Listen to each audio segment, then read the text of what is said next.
Okay, welcome to UU A to Z, and this time we are doing the second part of the letter D. D is for Dedicated UUs, and away we go. So I have two slides about what it means to be Unitarian. If you ask Unitarians if they are Christian, some will say yes. If you ask if they are non-Christian, humanist, or a member of a nature religion, some will say yes. And this is possible because Unitarianism is not defined by what we believe. Indeed, one of our 7 principles is that everyone is free to believe as he or she finds right. Instead, we are defined by how we agree to behave. We have a tradition of individual freedom combined with a tradition of social action undertaken on behalf of all. So I found a humorous flowchart that describes our religion with 2 quick questions. How many gods do you want to worship? Answer, no more than 1. And are you content to leave well enough alone? Answer, no. Then you should be a Unitarian Universalist. So Unitarian Universalism is a broad-minded religion, and these talks are broad about whom they include. I include the modern CUC and UUA, which reached out to include humanists, Wiccans, and Native American nature religions. Before 1961, I include the Unitarians and the like-minded Universalists in their separate organizations.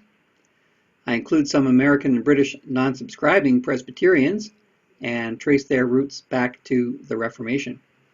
And before the Reformation, I include a lot of small U Unitarians, those who believed in Jesus and his message, but did not believe that God consisted of 3 persons.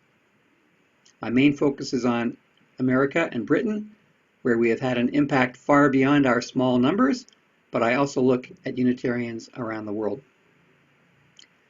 So this is our Dees. At our last session we did arts and literature, science and government. This time around we'll do religion, agents of change, and education. And education will feature, I think, maybe the longest little story I've done yet for John Dewey. Kind of an interesting choice on my part because John Dewey was not, strictly speaking, a Unitarian, but we'll explain that when we get to it. And we'll start with religion. Our first guy is Dávid Ferenc, or Francis David as he's known in English, because in Hungarian you put the last name first, or Franz David Hertel as his German-speaking Hungarian parents named him. He was the founder of the Unitarian Church of Transylvania. Francis was first a Catholic priest, then a Lutheran bishop, then a Calvinist bishop, and finally, by his own study of the Bible and of early Christian documents, he became a Unitarian. In 1568, when he was 58 years old, he encouraged King Janos Sigismund Zapolya of Transylvania to issue the Edict of Torda, a bright moment in the intolerant years of the Reformation. Roughly translated, it said, "His Majesty reaffirms that preachers everywhere shall preach and explain the gospel, each according to his own understanding. And if the congregation likes it, good! If not, no one shall compel them, for their souls would not be satisfied. They shall be allowed to keep a preacher whose teaching they approve. Therefore, no one shall be reviled for his religion, and no one may threaten anyone else with imprisonment or removal from his post for his teaching." This edict had good long-term effects on freedom in Hungary and Poland. Unfortunately, the short-term effect was a backlash. When Catholic King Istvan took the throne 3 years later, David was suddenly out of favor. I'm sorry to say he was convicted of the crime of innovation and lived in prison until his death at age 69. The Davis family of Oxford, Massachusetts.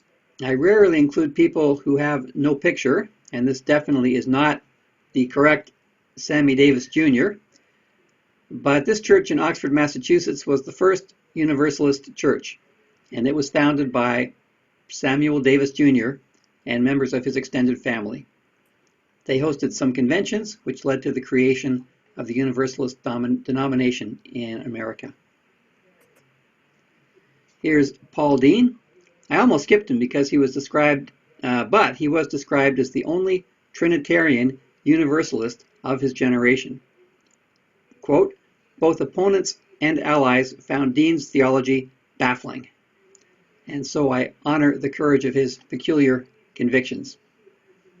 We do have a good picture of him because he was a prominent Freemason. George Dawson. With Unitarians, it's sometimes difficult to separate religious leaders from social action leaders. I put George Dawson under religion because he's one of the people who helped create that difficulty. George was born in London and raised by Baptist nonconformists. He became a Baptist minister at 22 and moved to Birmingham at 23, where his good looks and his great oratory soon built a large congregation. However, he proved to be an undercover agent, a Pied Piper. After 1 year, he split from the Baptists and took most of the congregation with him. He did not call himself a Unitarian. He did not label himself at all, but his followers called themselves Unitarians. They built a church for him where, quote, no pledge was required of minister or congregation, no form of belief was implied by membership, no difference in creed was allowed to bar union and practical Christian work. Practical Christian work. But what did George and his followers mean by that? The year was 1845, and Birmingham was a major center of the Industrial Revolution, and living conditions for the working poor were terrifyingly bad. George developed the concept of the Civic Gospel. He called on his congregation, some of whom were wealthy and influential, to improve living conditions. Strange to say, this was unconventional stuff. George, quote, preached not as a dying man to dying men, that was the old idea of preaching, but as a living man to living men, who found life no simple or easy matter, unquote. Among others, George kick-started Joseph Chamberlain, the church treasurer. Chamberlain was a town councillor and later became a reforming mayor, and still later a major British cabinet minister. George was known nationally as a lecturer on cultural matters such as Shakespeare, German poetry, Italian history, and good etiquette. Charles Kingsley called him the greatest talker in England. He was friends with Thomas Carlyle and Ralph Waldo Emerson and helped popularize their teachings. He helped found Birmingham's Shakespeare Memorial Library.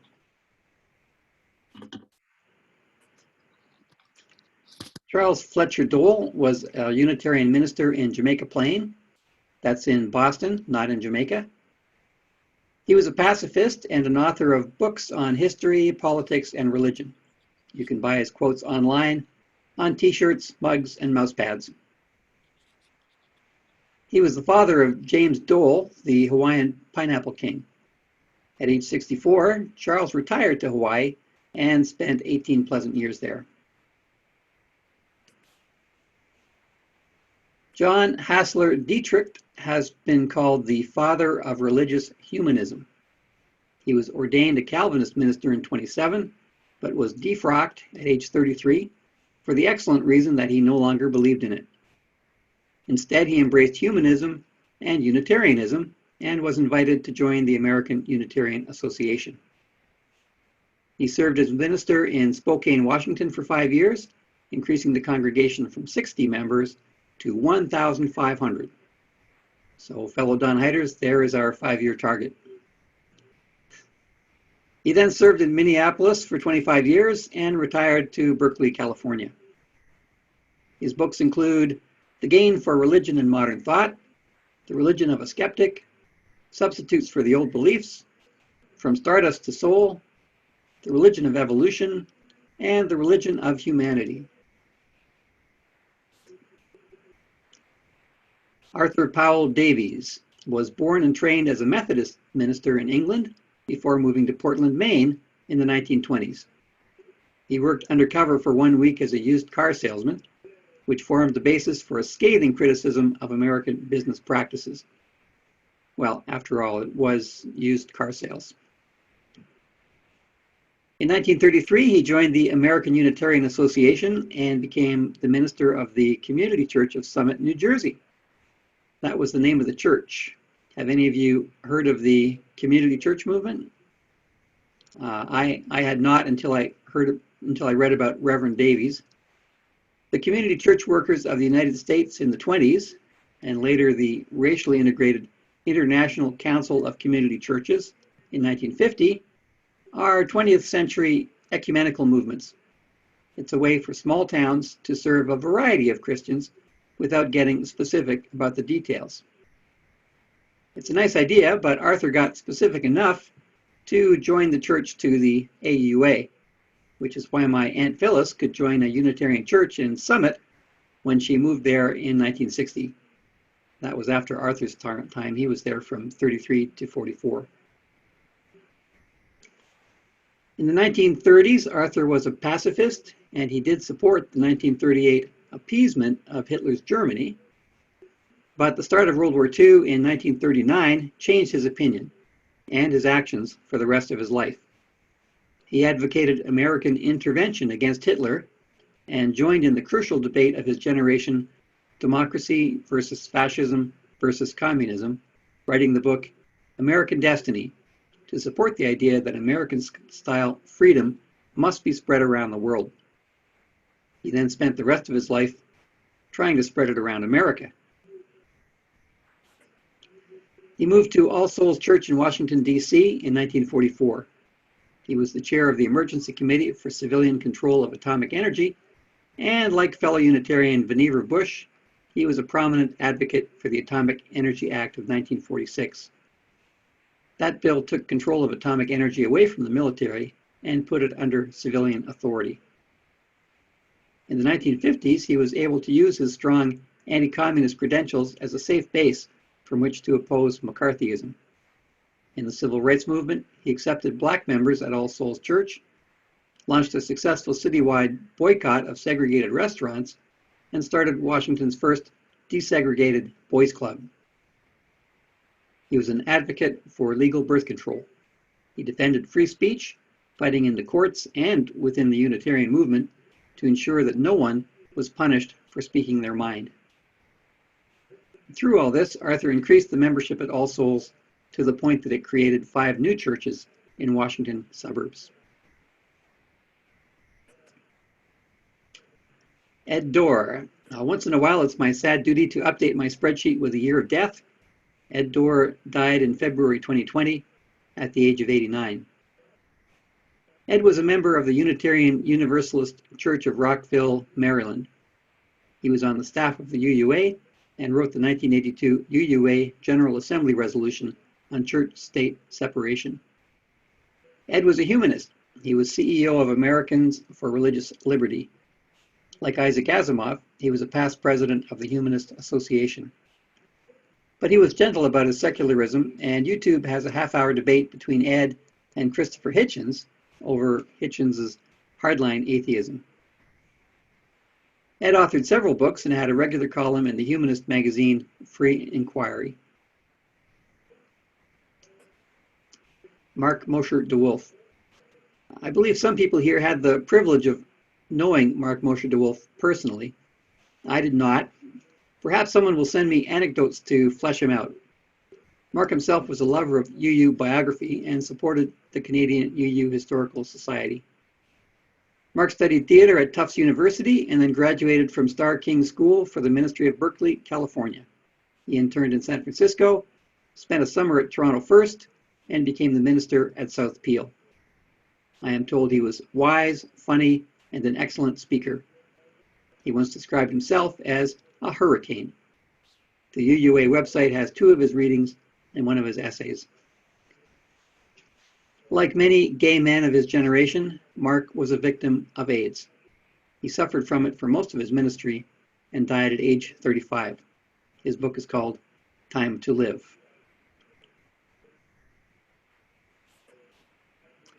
We're moving on to Agents of Change. All that seemed real familiar to me. Did I give that religion section last month? No, okay, I guess I'm just been practicing it really well. Okay, good. I know I didn't give this part. Dorothea Dix. This woman should be better known than she is. In the second of her third careers, she single-handedly changed the way that America views and treats the mentally ill. Dorothea had a rough start in life, taking care of two younger brothers for an abusive father and invalid mother. Later in life, she remarked that she never experienced childhood. Things changed for the better when she was 12, when a wealthy grandmother in Boston took charge of the three children. Dorothea was very bright, and at age 14, she began teaching school. At age 17, encouraged by her cousin Edward Bangs and supported by her grandmother, she opened a school for rich girls, followed by a charity school for poor girls. She wrote textbooks, including a popular one called Conversations on Common Things, that printed 60 editions in 45 years. It's available on the internet, and it is very readable, and it is just what the name says. Socratic conversations between a daughter and her mother, explaining time, weather, democracy, microscopes and telescopes, where metals and spices and cloth come from, why reindeer are even better than camels, and the genteel art of making gunpowder. She continued teaching to age 34 when her health broke down, and she took a rest trip to England. There she met the Rathbones, a Quaker family engaged in social reform. She was really struck by their efforts in lunacy reform, a movement to improve care for the mentally ill. Back in America, Dorothea investigated conditions for the care of the impoverished insane. They were appalling. Most towns contracted with private companies who warehoused the mentally ill with as little cost as they could get away with, beating them into submission. When she asked why women in the East Cambridge jail were not supplied with heat, the jailer told her, the insane do not feel heat or cold. She took the matter to court and forced the jail to provide heat and other improvements. Dorothea published a scathing report to the state legislature. With her cousin Edward lobbying in support, it resulted in a bill to expand the state-run mental hospital in the town of Worcester. She made a similar tour and report in 15 other states over the next 15 years. In New Jersey, she swung votes by publicizing the case of a former legislator and jurist who was personally known to many congressmen and who had become mad and was living in the county almshouse. The State House and Senate passed a bill for a new institution in just 2 months. In all, her efforts resulted in the founding of 32 new institutions to care for the mentally ill.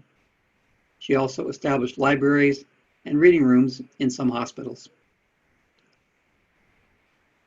She visited Nova Scotia in 1853, where she happened to assist in a shipwreck rescue on Sable Island. Back in Boston, she raised funds and sent them some modern life-saving equipment. And today, there's a training boat in Nova Scotia that's named in her honor. In Washington, D.C. in 1848, Dix asked Congress to grant 12 million acres of Western land to be sold to raise funds for the benefit of the mentally ill, blind, and deaf.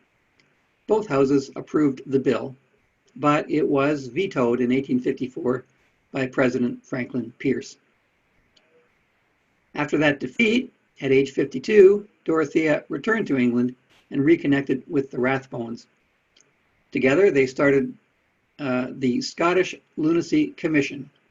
She then traveled for 2 years on the same mission in France, Austria, Italy, Greece, Turkey, Russia, Sweden, Denmark, Holland, Belgium, and Germany. Pope Pius IX met her and ordered the construction of a new hospital for the mentally ill, sending her his thanks. Dorothea's third career began at age 58 with the start of the American Civil War. She was appointed Superintendent of Army Nurses, beating out the Unitarian Dr. Elisabeth Blackwell for the job. That's America's first female physician. Unfortunately, Dorothea's fiery zeal was not the right skill for handling the military bureaucracy. She herself did not feel effective in the job.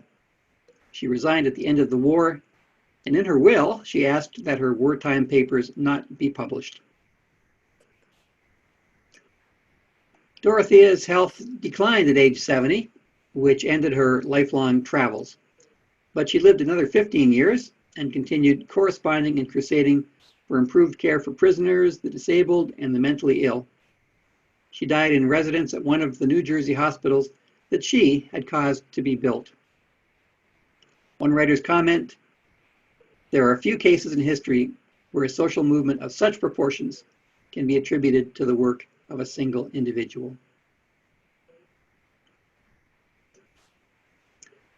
Here is Caroline Healey Dall. She was a social justice teenage prodigy. While keeping her house for her invalid mother, she ran a daycare for working women, did home visits with Boston's working class poor, taught Sunday school, and wrote feminist articles for the Christian Register, which was what UU World was called back then. At age 19, she was invited to join weekly meetings where she got to know Boston's mostly middle-aged transcendentalists: Ralph Waldo Emerson, Margaret Fuller, Elisabeth Peabody, Theodore Parker, Henry David Thoreau, Bronson Alcott. Frankly, they didn't like her. They found her aggressively opinionated and overbearing for one so young. But she loved them.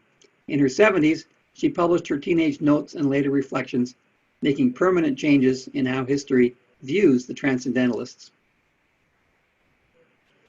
People in general found Caroline a little hard to take. In the long run, she made her important contributions not in feminist societies, but working solo as an author, journalist, and lecturer. One exception, she lived in Toronto for a time with her husband Charles, and working for a society that supported the Underground Railroad. The feminist quote on this slide is actually Margaret Fuller's, but I found it first through Caroline Dall, who loved and promoted Fuller. Quote, "If you ask me what office they may fill, I reply, any. I do not care what case you put, let them be sea captains, if you will." In honor of which I give you Molly Cool, 1939, North America's first woman sea captain. Don't ever let them tell you that you can't change the status quo. Dr. Elisabeth Anthony Dexter was a first cousin twice removed to Susan B. Anthony. She could have made this show for her academic work alone. She got a PhD in 1927, when few women could, and two of her books on early American businesswomen are still in print. But Elisabeth's agent of change story is shared with her husband, so let me introduce him before we continue. There he is, Robert Cloutman Dexter. He was born in Nova Scotia, but because his mother was American and his father was a sea captain, the family moved to Boston. Robert got a master's at Brown University and became a social worker. When America entered World War I, he joined the American Red Cross.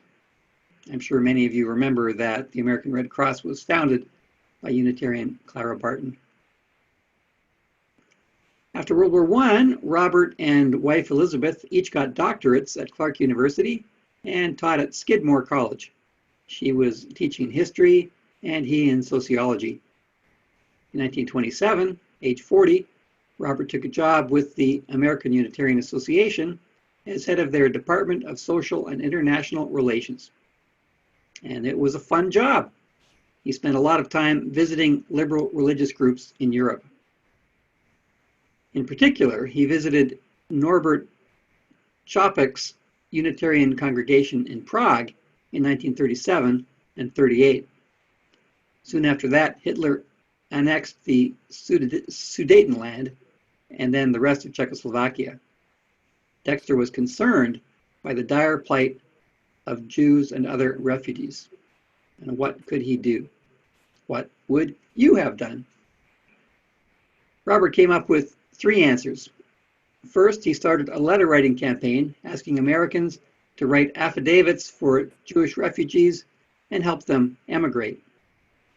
Second, he published articles praising their skills and lobbied for less restrictive American immigration policies. And third, he started fundraising for a new organization to help directly. I love the internet. The first time I did the Dees, I couldn't find pictures of Robert and Elisabeth online. For the second edition, I had a choice of pictures and a whole website full of original documents. Here is the telegram from Robert that started the Unitarian Service Committee 9 months before the start of World War II. The First Church of Belmont, Massachusetts made the first move in Robert's campaign. They sent a young Unitarian minister and his wife, Waitstill and Martha Sharp, in early 1939. The Unitarian Service Committee officially launched in Lisbon, Portugal in spring 1940. Soon they were dealing with French refugees as well. Robert was executive director. Elisabeth joined him in Lisbon and ended up running European operations. The USC collaborated with the American Jewish Joint Distribution Committee and with the American journalist Varian Fry, sometimes called the American Schindler, who had an escape network running in Vichy, France. In 1942, Robert and Elisabeth were recruited by the Office of Strategic Services. That's the OSS, which later became the CIA.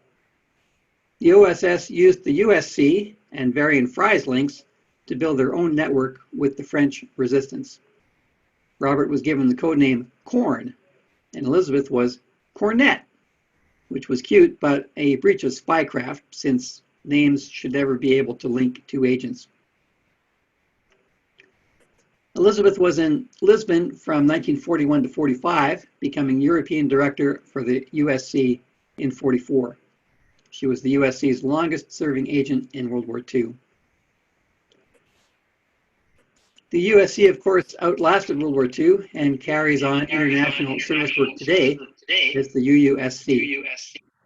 One of the refugees they helped was Lotta Hitchmanova, who gratefully formed USC Canada and made it her life's work, even though she herself was not a Unitarian. USC Canada continues today, too, under its new name, Seed Change. It's another of my favorite guys, Morris Dees. When I first learned about him, Alabama lawyer, he became my newest hero. A proper hero must be brave and have good intentions and find new ways to be effective. For over 40 years, Dees has used innovative legal strategies to fight for civil rights against hate groups and for Black Americans. He's made money doing it, too. I'm going to quote from Wikipedia. Long quote here. In 1981, Dees successfully sued the Ku Klux Klan and won a $7 million judgment for the mother of Michael Donald, a Black lynching victim in Alabama.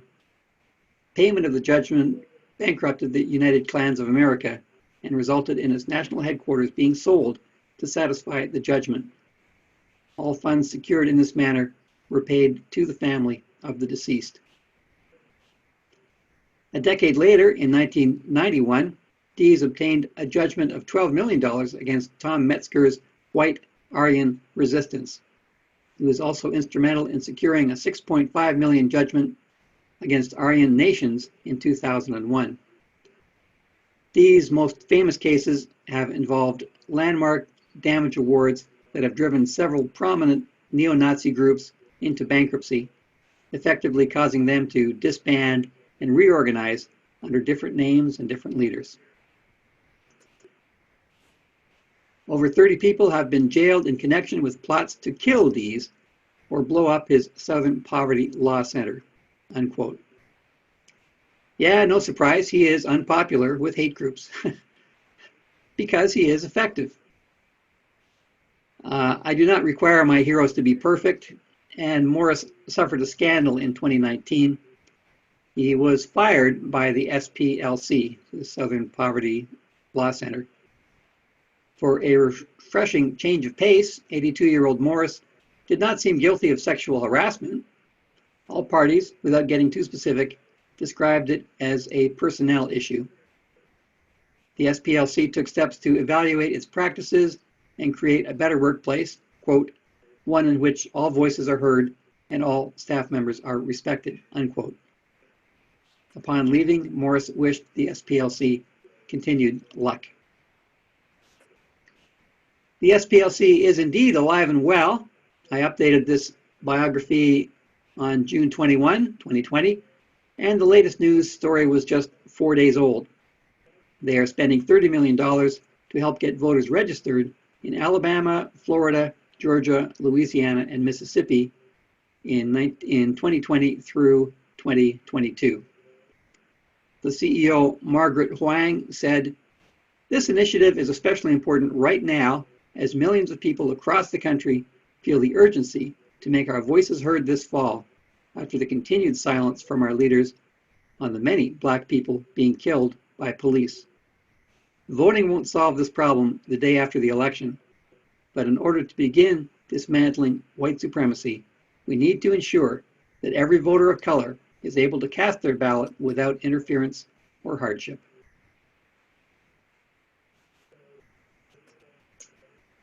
On we go to education, starting with Caroline's husband, Charles Dall.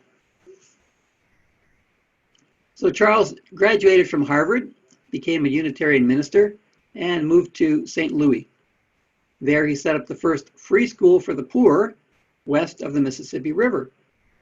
After a trip to England, he returned to New England and married Caroline Healey Dall, the feisty feminist journalist whom we met a few slides ago.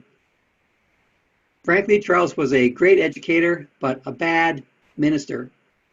In St. Louis, and Maryland, and New Hampshire, and Massachusetts, and even right here in Toronto, he would make a fresh start, and then falter, and then get criticized, and then fall sick, and take to his bed, and quit. Caroline was not amused. In 1855, they returned to Boston. There they agreed on what was then called a Boston divorce. Charles simply left for India and stayed there for 30 years, visiting home only 5 times. He was the AUA's only minister in India.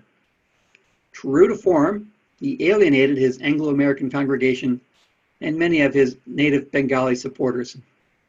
But he also established 5 schools and helped perpetuate a small but lasting Unitarian presence in eastern India.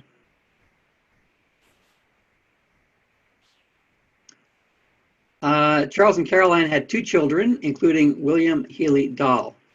I cannot find a record of him as an adult Unitarian, so I'm sneaking him in here with his parents as Unitarian raised, even though he's a scientist and would belong in a different section.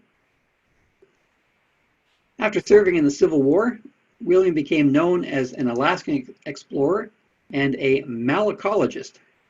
That's a scientist who studies mollusks, and mollusks includes snails and octopuses. In fact, when I looked up list of malacologists in Wikipedia, there were 433 scientists listed, but only 1 picture, and there's William Dall, front and center. To digress again, 433 may sound like a lot, but Wikipedia said the field of malacology is badly understaffed.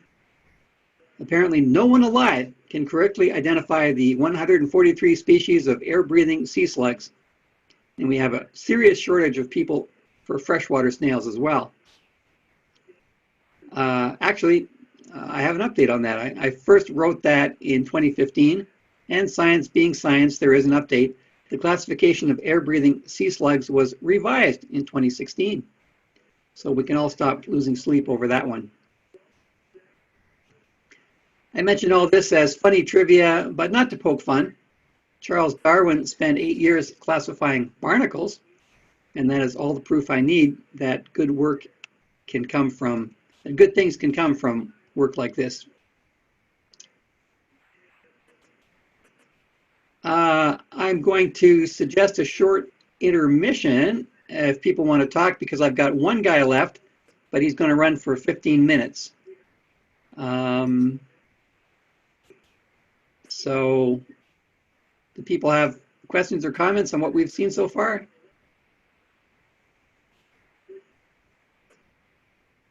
I'm just overwhelmed as usual, but they were some very interesting people. Yeah, it's a good letter. I heard for the first time a term Boston divorce. Yeah, it was new to me as well. Yeah. But I heard recently something like a Boston marriage in which a couple, man and woman, get married, but she would be a lesbian and he would be a gay, and they would do it for to keep appearances that they are married, but they would have agreement that they have their own freedom to pursue their own, loves. Yeah, very interesting. There you go. Boston, the seat of marital innovations for Innovation. 150 years, I guess.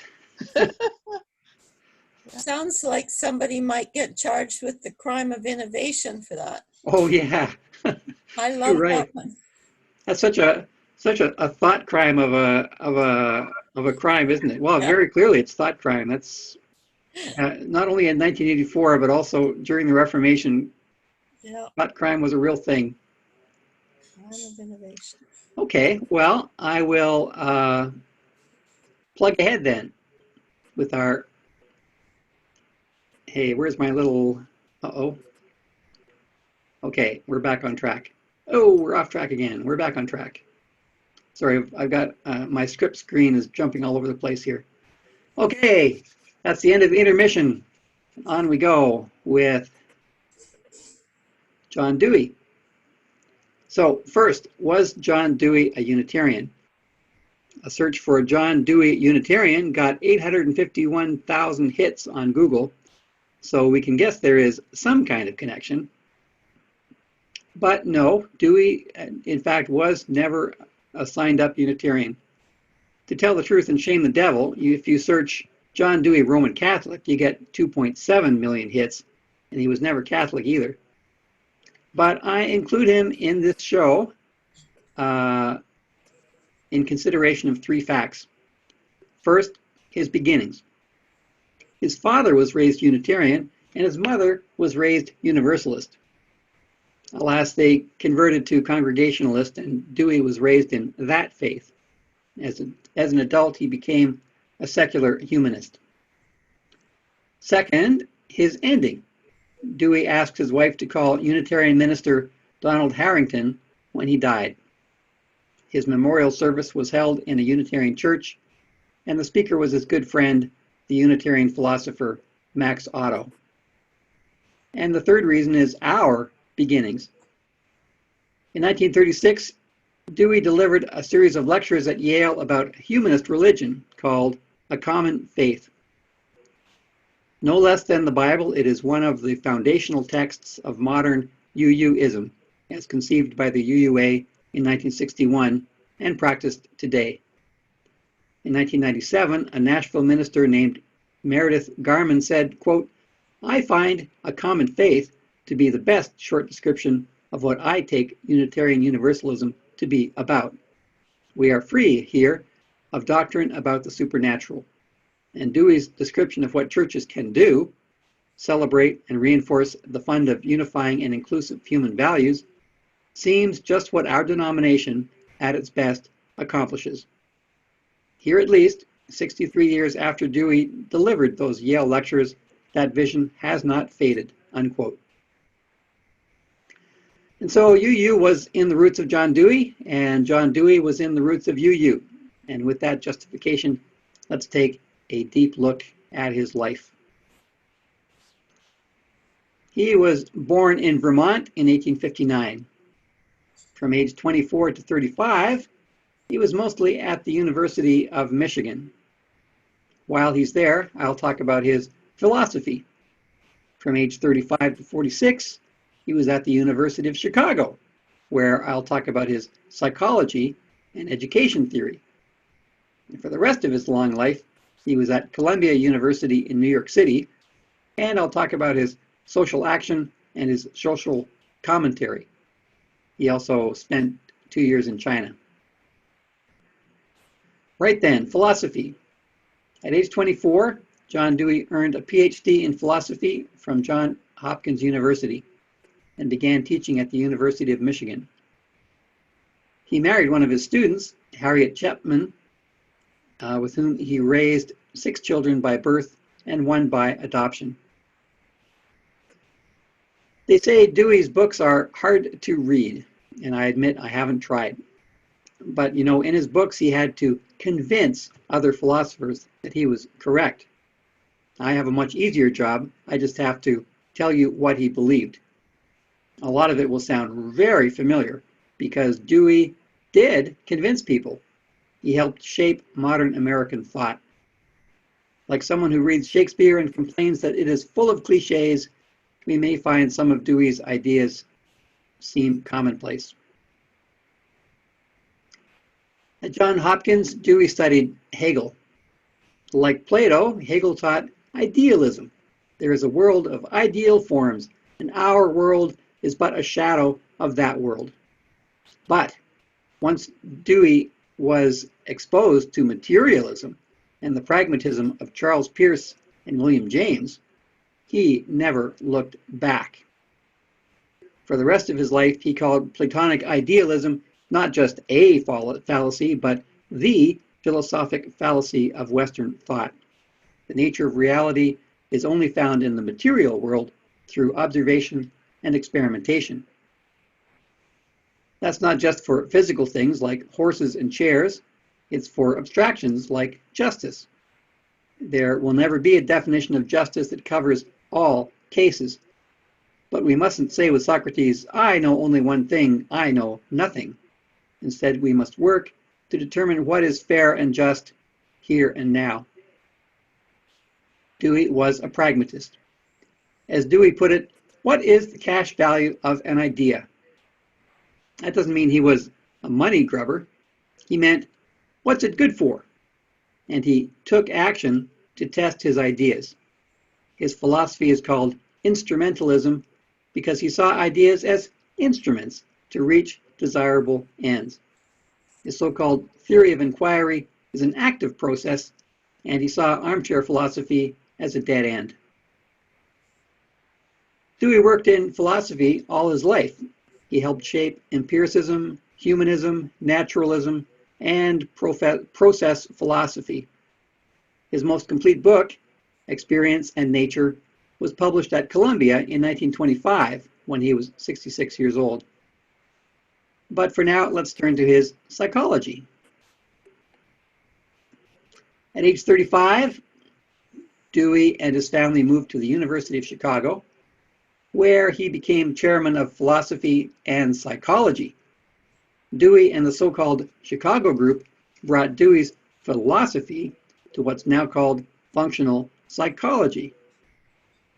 The article that started it all was the reflex arc concept in psychology, published in 1896. Pavlov had published his work on the stimulus response model a few years ago, and it was all the rage. Dewey asked, well, why spend time on that when studying this is more useful? The interactions or transactions of an organism immersed in the world. His model was a circular process of inquiry, stressing the feedback loop. He gave a nice example, a scary noise in a dark room. The noise is the stimulus. Our response is to turn on the light. We see that the noise is harmless, and our response has changed the stimulus. Dewey says this happens all the time. We don't passively respond to the world. We learn by changing the world. The value of ideas is determined by their outcomes, and our ideas change as we experiment. Much later, in 1942, this article was voted the most important contribution ever made to the journal Psychological Review. Dewey was elected president of the American Psychological Association at age 40 and of the American Philosophical Association at 46. Education. In 1894, at Dewey's urging, the University of Chicago set up a Department of Pedagogy with him as the head. He and his wife Harriet started the Laboratory Schools, a place to practice and develop educational theories. He was also a founding trustee for Jane Addams's Hull House, a Unitarian project that educated working-class adults.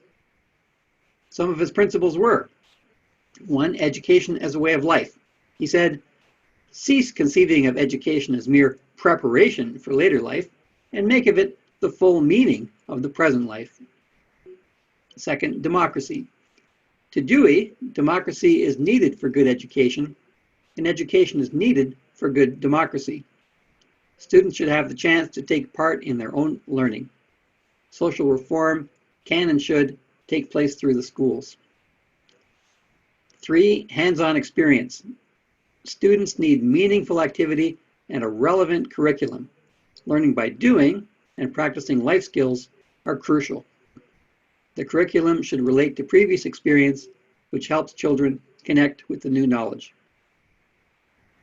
However, Dewey warned against taking child-centered education too far. If you just turned kids loose to learn in the world, they wouldn't even rediscover fire. It is a balancing act between the child and the curriculum. The John Dewey Society was founded in 1935. It was the first organization focused on the philosophy of education, and it's still active today. Social action. In 1904, his wife Alice Dewey was fired as principal of the laboratory school. Well, John resigned, and a friend at Columbia University hired him as professor of philosophy with a joint appointment at Columbia's Teachers College. He also helped to found New York's New School for Social Research, which was an experimental university. Dewey held his positions at Columbia to age 71 when he was appointed Professor Emeritus of Philosophy in residence at full salary. So let's discuss his social action and commentary. The Stanford Encyclopedia of Philosophy says, Dewey's theory of inquiry cannot be fully understood without considering how it applies to social aims and values, the central concern of his ethical and social theory. Dewey considered participation, not just representation, to be the essence of democracy. Democracy, like education, is an experimental way of life. A fully democratic society requires respect for others, willingness to change your own views, commitment to cooperative action, and open-ended experimental inquiry. Dewey supported progressive education, educators' rights and teachers' unions, women's suffrage, anti-racism, and the NAACP, the Humanist movement, and world peace. He asked journalists to stop reporting events as done deals, to instead give alternatives, consequences, and conditions, and generate intelligent debate in the general public. Social commentary. Dewey wrote extensively in popular magazines like New Republic, becoming a well-known social commentator. His interests were far-ranging. The Stanford Encyclopedia says he is probably the only philosopher in this encyclopedia to have published both on the Treaty of Versailles and on the value of displaying art in post offices. Dewey supported the socialist Henry George, a man that I'd never heard before, but whose book Progress and Poverty outsold every book except the Bible in the 1890s. The book helped spark the progressive era and a worldwide social reform movement. Its main proposal was a single tax on land value to raise revenue without damping down individual enterprise. Dewey loved democracy, but not the Republican or Democrat parties, which he saw as servants of big business. He became president of the People's Lobby, which lobbied for the interests of everyday people. In 1935, he published the book Liberalism and Social Action, calling for stronger populist action. In 1946, at age 87, he tried to help labor leaders establish a new People's Party for the 1948 presidential elections. So, controversy. It is proof of his integrity and thoughtfulness that Dewey's defense of democratic freedoms was assaulted from the left and the right, and sometimes both at once, as events moved around him. He supported America's entry into World War I, but staunchly defended peaceful dissent and academic freedom. In 1920, along with the Unitarian Roger Baldwin, he was a founder of the American Civil Liberties Union. In 1935, he, like Albert Einstein, became a member of the International League for Academic Freedom. He went to Mexico and directed the Dewey Commission, which cleared Leon Trotsky of charges made against him by Joseph Stalin. For these actions, American conservatives called him a Soviet apologist. But at the same time, American communists condemned him for opposing Stalinism. When Hitler invaded Poland, Dewey dropped his neutral stance.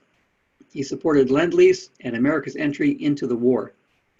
But he also helped form the Committee for Cultural Freedom, whose purpose was to expose the repression of intellectual freedom. He supported Bertrand Russell in 1940 when he was fired from the College of the City of New York for atheism and immorality. He condemned both communism and fascism. He wrote an essay on combining the best elements of opposing viewpoints into new alternatives, like Marx, creating a synthesis from thesis and antithesis. In 1944, it was reprinted in a paperback edition for use by U.S. military personnel. In 1950, Dewey agreed to be an honorary chairman of the Congress for Cultural Freedom, a false front anti-communist advocacy group funded by the CIA. However, he opposed barring members of the Communist Party from teaching in universities. He deplored McCarthyism. And finally, here's some final fast facts that I could not resist. Dewey never wrote an aesthetic commentary on music because he was tone deaf. He toured the world in his 60s, notably with a 2-year stay in Japan and China after World War I. He lectured in Turkey and studied schools in the USSR. He lived for over 10 years as a widower and then married a good friend's daughter at age 87. His new wife was 42 years old, and the couple adopted 2 young children. I do love a good scandal. And lastly, impact. Dewey's influence on American life can scarcely be underestimated. He published over 1,000 works in his lifetime and wrote until his death at age 92. During his lifetime, he was America's leading educational theorist. In the 1930s, he was widely known as America's philosopher. Shortly after his death, the Canadian historian Hilda Neatby wrote, "Dewey has been to our age what Aristotle was to the later Middle Ages. Not a philosopher, but the philosopher." And that is our last Unitarian for today.